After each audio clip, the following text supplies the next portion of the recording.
How OneDrive works, the very basics. Hi everyone, Leo Notenboom here for askleo.com. We talk a lot about OneDrive, its various features, its quirks, its pros and its cons, but it's important to understand, I think, at a very fundamental level, just what the heck it does. What is OneDrive? How does it work? It's reflected kind of in the question that I got the other day. I want to understand the ramifications of copying files to OneDrive versus moving files to OneDrive. And that's a great case where we can examine just what it means to use and not use OneDrive. So let's flip over to Windows 11 here. I'm using Windows 11 as my example machine. You'll see that it has a Windows 11 styled file explorer. That's fine. Everything that I'm talking about applies equally to Windows 11, Windows 10, Windows 8, Windows 7, whatever version of Windows you're running that happens to have OneDrive installed. I'm also assuming that you have OneDrive running and you're signed into your OneDrive account so that OneDrive is in fact set up and working on your machine. So what we have to do first, I think, is talk about what it means to be a file on a machine. If you take a look at Windows File Explorer, as I have it open right now, I have it set to a very specific folder. This is my Documents folder. In fact, the Documents folder here on the left, actually ends up going to the same place. Even though it says this PC Documents, that is a folder on your machine, and that folder is in your Users folder, your Login ID folder, and then in there is the actual true Documents folder. If we were to take a look at that in full path notation, because of course Windows Explorer tries to make it look a little bit pretty here, but in reality what we're looking at is C:\users /askleo, in this case /documents, and that's the location of the folder on this hard drive. Now I've got nothing in it right now, so what I'm going to do is go ahead and I'll create a text document. Example.txt. So there's nothing in it. It's an empty file, and that's fine. It could have a bunch of data. That doesn't really matter. The point here now is that we have a folder, C:\askleo documents, and that folder has a file, example.txt. That file exists only on my machine. It's in one place and one place only, unless I do something like back it up or make a copy of it somewhere else. This is the one and only copy of the file. Now, let's take a look at OneDrive. OneDrive also starts with a folder on your machine. If I click on OneDrive Personal here, you can see it gives you this OneDrive Personal along with some kind of information about maybe what is or isn't in the folder. But the bottom line is it doesn't tell you where on the disk the folder is. We happen to know that. If we go to, again, C, Users, Login ID, there's a OneDrive folder here. So if I double click on that, this is the true location of the OneDrive folder on this machine. And as you can see, I've actually got a few things in here. I'm going to get rid of them because I don't need them. So once again, we have a folder on our machine. It is C:\users askleo OneDrive. And I'm going to put a file here. Once again, I'm going to put a new text document, and I'll call this second example.txt. Okay, now we have a file on my machine in the OneDrive folder. Again, the full path to that would be C:\users /askleo /OneDrive, second example.txt. And indeed, if we go over to the OneDrive folder here on the left, we'll get to it directly. It's basically a shortcut to avoid having to go through that folder structure every time. I personally find this much more explicit and much easier to understand exactly where things are stored on your machine. So far so good. It looks very much like the file we created in our Documents folder, except it's not. What I'm going to do is I'm going to move this window off to the side. In fact, I'll see if I can't do that. So it's taking up half the screen.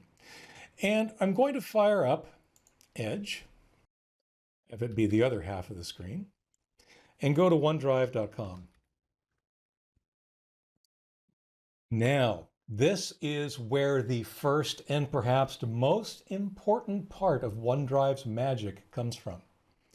The mere act of creating that file in the OneDrive folder on my PC caused that file to then be automatically uploaded to OneDrive.com, my cloud storage. That cloud storage is, of course, available to you anywhere. As long as you can log into your OneDrive account online, you can access all of the files that are stored in your OneDrive from any computer, even mobile devices. So there's one of the big differences. The original example file, which sits only in my Documents folder, is only in my Documents folder. There's just one copy.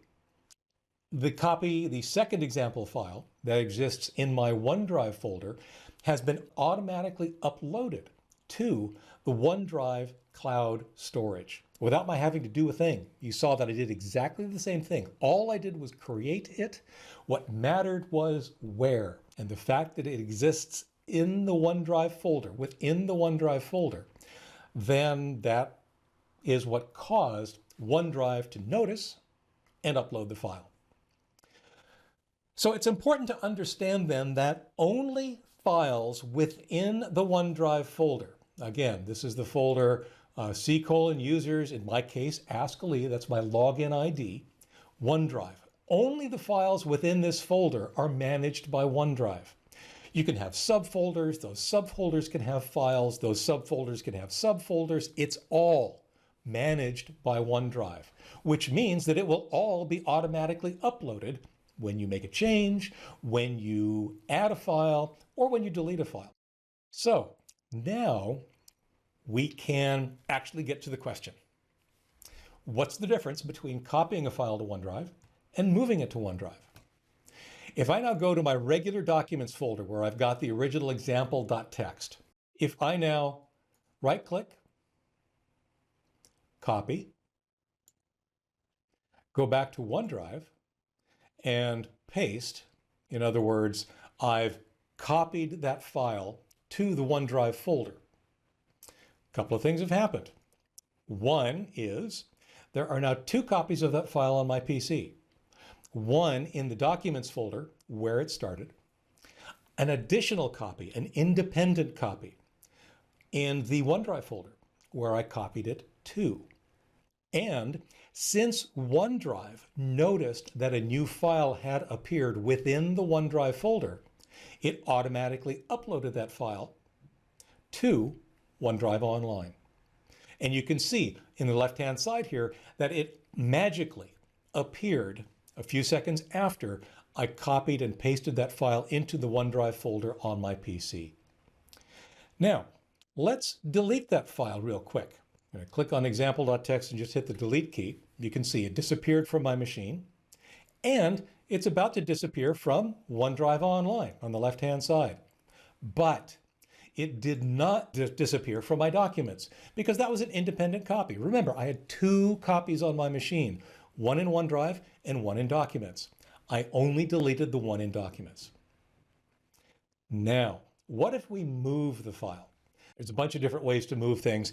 I will, in this case, right-click on it and hit Cut. Now I'll go back to the OneDrive folder. I'll hit Paste. Now the file is back here in the OneDrive folder, and a few seconds later, it shows up online as well. There it is. However, this time, because I moved it, it's no longer in my Documents folder. So there is now only one copy of that file on my machine. It lives in only the OneDrive folder on my machine. And because it's in the OneDrive folder, it has been uploaded to OneDrive.com and is available in my cloud storage. Finally, if I now go back to OneDrive, you'll notice it's not in Documents anymore. If I go back to OneDrive, and this time I delete it, it gets deleted from the folder, and it gets deleted from the cloud. Now the file doesn't exist at all. I moved it out of Documents so that there was only one copy in OneDrive, and I then deleted that copy from OneDrive. That is perhaps the most important concept to understand. is that whatever you put in OneDrive is automatically copied to the cloud. If you move a file there, then the file in OneDrive on your machine is the only copy of that file on your machine.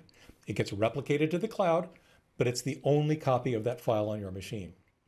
If you copy a file from a different folder that's not in OneDrive and put it into OneDrive, you now have two. That's the nature of copy. You're making a duplicate copy of the file. One of them will be in whatever folder you started with. Documents was our example. And a second one will be in OneDrive because that's where you copied it to. But every change, every delete, everything that shows up all within that OneDrive folder, anywhere within that OneDrive folder, is automatically reflected in OneDrive in the cloud. And that is an incredibly, incredibly powerful and fundamental concept to understanding how a service like OneDrive can work for you. Hope that was helpful. I hope that gets some of the basics across. There's a lot more to OneDrive. There's so much more to OneDrive. But if you recognize or understand only this, you'll have understand the most important thing of all. For updates, for related links, for comments and more, visit askleo.com/142445. I'm Leo Notenboom, and this is askleo.com. Thanks for watching.